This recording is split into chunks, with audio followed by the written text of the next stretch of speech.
failed this city.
Welcome to Doomsday T on DC, and this week in the DC Extended Universe news, Ezra Miller, he has taken a lot of flack for being the Flash, and of course him and Grant Morrison writing a darker Flash script.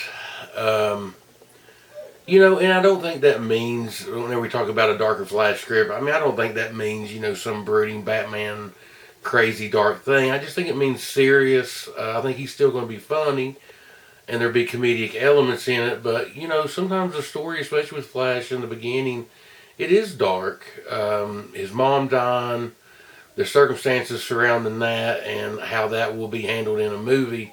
Hopefully, we got to have that in a Flash movie. We got to get an origin. We've never had Flash on the big screen. And, I hope that Ezra Miller in the long run comes out the hero in this. And him standing by this character. And even, Zack Snyder's maybe vision for it a little bit. I give Ezra credit, and I really hope that they make a great Flash movie. Machete, he has done the It movie, which was very successful. Warner Brothers definitely has jumped on the horror film director train, and DC said that we're going to do, or I'm sorry, I keep saying DC. Warner Brothers said that we're going to do what we've always done, and that is count on good directors, and I've said that in past podcasts, and that's what they're doing.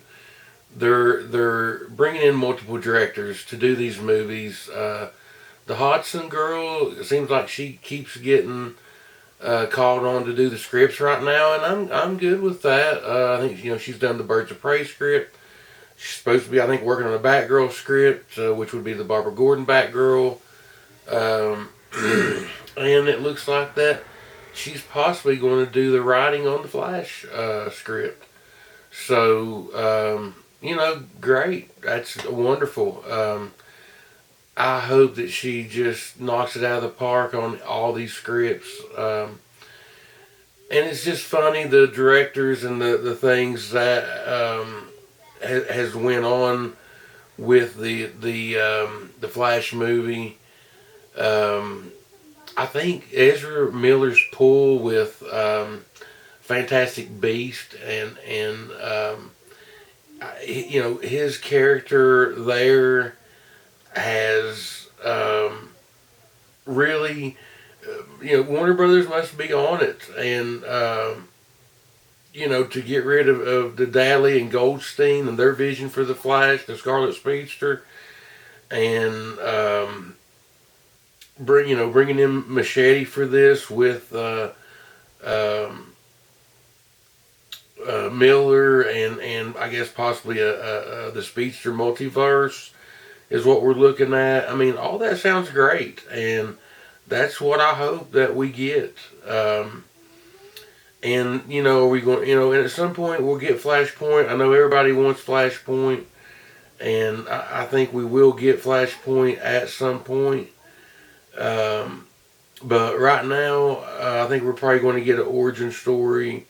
We're going to get something, something that is that we should get for a origin story for Flash. So I just wanted to go over the where we're at because I think it's important. We've missed the 2018 date for a Flash movie, and that's okay. That's okay. Uh, and honestly, the thing that I saw today on it, uh, it was saying that there would be, I think, pre-production in early 2020 or in 2020 of the Flash. I hope that's true. I can't remember where I saw that, so don't take that with a grain of salt. But it just seems like that they're really pushing forward for the Flash movie, and I hope that we get that. I really do. Another thing as far as pre-production goes, Aquaman is starting its pre-production in 2020 with James Wan. And of course, Momoa back, and I'm sure Amber Heard's back. I hope so. I hope none of the court dealings that she's in with. Oh gosh, how can I not think of this guy's name? Johnny Depp.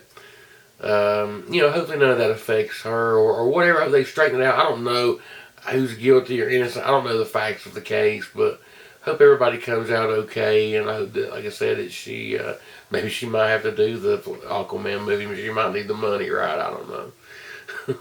So good to hear that Aquaman was such a success with being a $1 billion movie, and James Wan once again horror film writer director and $1 billion Aquaman movie. So there you go, right? And one thing I want to talk about, well, first of all, I do want to mention a picture I saw of Battinson this week of him looking like Matches Malone. Really cool pictures from, I think, the Lighthouse trailer, and somebody put some sunglasses on him, but he looked just like Matches Malone. So just wanted to bring that up today. Minka Kelly, she tweeted out that the Teen Titans premiere on DC Universe app would be September the 6th. So we're just about a month away, man, from season 2 for Teen Titans. And I mean, come on. I mean, I can't wait to see what they're going to give us in season 2. I mean, they really did season 1, building it up, getting us to where we're at. So now we're in some meat. We got a Bruce Wayne, older Bruce Wayne, and hopefully we'll get a Nightwing is what we're looking for. We know we got Superboy, we got Crypto. There was a picture of Crypto that was out there this week. So good things with that. The other thing that I want to talk about in the DC Extended Universe, and that is the Snyder Cut news. It seems like we can't go a week without touching on it, and not a bad thing. And for all the people, the haters that don't want to hear it, I'm sorry, but there is news. And it was put out that, well, first of all, the new DC president, she really is in touch with Superman or whatever. She knows Superman's important to the DC universe and whatever. So that's good. But the one thing that came out was they said within a year or two that they would release the Snyder Cut on the HBO Plus or whatever it is, HBO Max, HBO Plus, whatever it is, the new streaming app that basically is Warner Brothers driven, and I guess to try to get people to buy that app, they're going to put the Snyder Cut on there. I mean, everybody's taking that with a grain of salt. I can't remember who tweeted that out. It was somebody that seemed like it was connected. Gosh, I hope I'm not wrong about that. But wow, what an interesting thing. But that's fine because, they put it on that app to draw people in, and that just means that we're going to get a DVD right after that. I mean, within what? Within 6 months for sure, we're going to get a DVD of the Snyder Cut. So just pray that happens just so we can put it behind us. So all the hate, people that do hate it don't want to hear. I understand their argument, unless yes, let's be able to put it behind us. But knowing that we have this on film, and people that love Snyder, and I do, I love every film he's ever done. I love Zack Snyder as a director, a writer. I love what he's done for DC Universe. I want this film, and I think we deserve it as fans. I really do, and I hate to be that way and be demanding or whatever. But I really think that Zack deserves to have his vision put out there. So let's all hope this is true. Like I said, so we can put it behind us, have some closure, and be able to see that Snyder Cut, man. Hopefully have Darkseid in it. They said it was 90% plus finished. So, I hope that 90% or that 10% or whatever it is, 8-9% is not done. If it's Darkseid, you got to finish that. You got to give us Darkseid and Granny Goose and the female furries, whatever. We got to see it. You got to give it to us. So I'm going to move on and to do let's do Comic Corner. And had a guy ask me today, or I'm sorry, he didn't ask me directly, but he had put out there on that Watchtower, the Facebook, the DC Watchtower group. A guy just said, what's some good Riddler titles out there? And of course, Hush, and there's other ones, but one that I always remembered I picked up way back years and years ago was the Run Riddler Run series, and it was like a 3-book thing, and it seemed like the Riddler was run like a security company or whatever, and I just remember being the art. The was kind of short in it. He was kind of drawn. The drawing, it was all kind of I don't know how to describe it. He was skinny and short, and I don't know. He was cool. I love the way he was drawn. Matter of fact, I have a tattoo from that Run Riddler Run on my calf. That's the Riddler that I have tattooed on me is from that series. But it's been a while since I've read it, but just that guy reminded me of it. And I remember that he had done security. He had this crazy trap, like to get into this guy's building or whatever, and it had sharks in it, and you had to whatever, so you wouldn't fall in, into the shark tank to get ate by sharks. And of course, at the end, that come into play. But yeah, pick up that old Riddler Run series. You won't be disappointed. I promise you that. But yeah, the Run Riddler Run series. I know, like Bruce Wayne was trying to invest in some security technology, and I think he didn't know that Edward Nygma was behind it. He was a consultant for it. Anyway, like I said, I don't want to spoil it, but pick it up, get you a copy, or get you some. See if you can find it. I'm sure you can find it on Amazon or something. You don't have to pay too much for it. Somebody, I'm sure, is selling it. Those are getting passed around. But anyway, I recommend it to the guy, and he was like, "Yeah, that series came out in 1992. That was the year I was born, or whatever." And he goes, "That's going to the top of my list." So I'm glad that he'll check it out. And I told him about the artwork being a little different. He said he loved that, and that's cool. Man, there was an old Judge Dredd Batman crossover comic back in the day, and I can't remember. I think it was a female that drew it, and it was real soft, man. Like it was bluish, a lot of blues, but it was real soft. Everything blended and faded into each other, and like it was real cool, man. So right, that's one thing about reading the comics is the different artwork, and that's one thing that always have drawn me to comics is the artwork too. So I agree with the gentleman. So that's what's good about those forums sometimes, just talking and bringing up stuff and everybody turning on things. Because man, listen, those guys turned me on to stuff and that I don't know about, and then I ended up picking up and reading, and I love it. So get into the Watchtower group on Facebook. They'll let you in. So definitely do that. And also in T's Toys this week, I picked up this Shazam figure.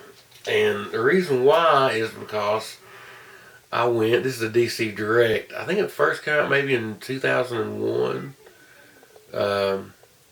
Cool little Shazam. Love his cape. Just the way it fits, just the way it is. It comes off just like the little rope around it or whatever. Well, anyway, and it's got of course, the little flowers on it or whatever stitched in. Real cool figure. Um, I can't find the cape to mine, unfortunately.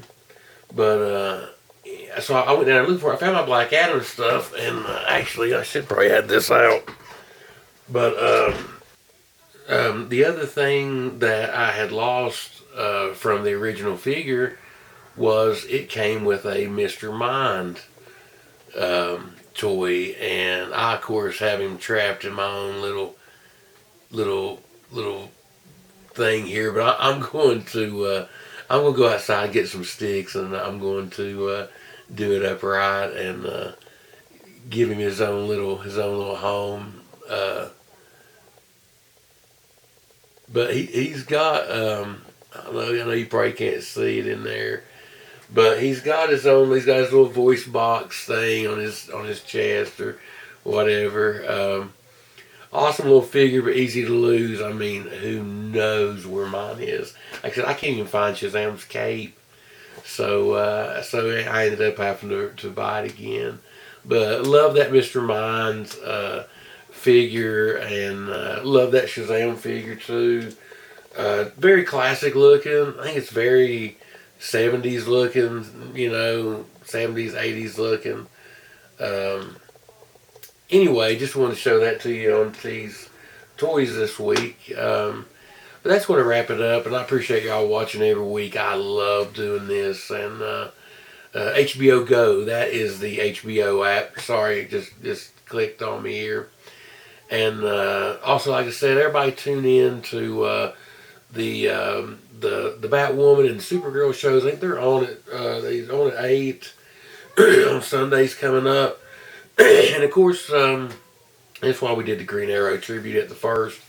So watch Stephen Amell on that last season of Arrow. It looks like it's going to be good, and looks like it's going to end with the Crisis. So I don't know. We might get because they're going to kill off Supergirl.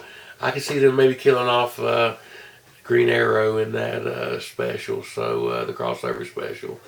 So that'd be cool. It'd be a good way for him to go out. It's been a great series, and it started this DC TV run, and it got us going with Legends of Tomorrow and Flash and Batwoman and Black Lightning, and I'm glad that they put out that Arrow, and it was a great start. I love the flashbacks going back and forth to the island. That was really cool to give us some good background and some in deep stuff that sometimes the comic books haven't gave us on that. So really enjoyed that. But thanks for watching Doomsday T on DC. And be good or be good at it, if you know what I mean. And we'll see you next time. Y'all take it easy. See ya.